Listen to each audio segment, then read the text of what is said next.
छगन भुजबळ यांनी लोकसभेच्या उमेदवारीवरून मोठा गौप्यस्फोट केलाय. यामुळे राजकीय वर्तुळात पुन्हा एकदा चर्चेला उधाण आले. अपमान झाल्याने लोकसभा निवडणुकीतून माघार घेतली असं भुजबळांनी स्पष्टच सांगितलंय. पण कोणी केला भुजबळांचा अपमान, का होते राज्यात चर्चा? चला तर पाहूया या व्हिडिओतून.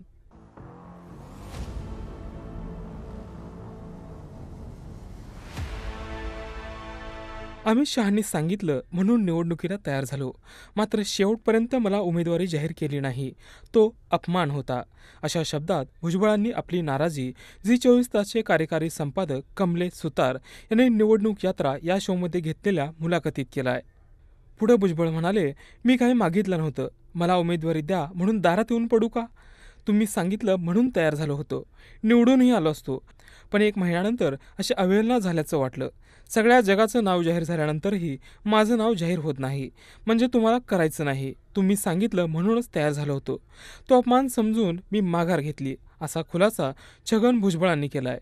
छगन भुजबळ हा काय मी काय मागितलं नाही तुमच्याकडे सीट, म्हणजे मी काय तुमच्या दारात येऊन पडू काय की मला सीट द्या, मला सीट द्या, जाहीर करा, जाहीर करा.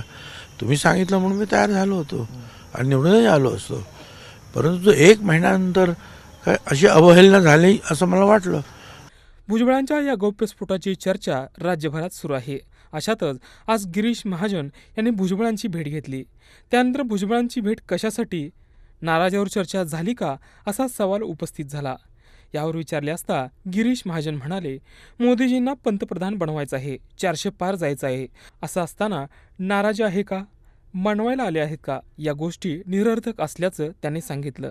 तुम्हाला काय वाटतं भुजबळांच्या या गौप्यस्फोटावर? आम्हाला कमेंट करून नक्की सांगा आणि अशाच अपडेटसाठी झी 24 तास पाहत राहा.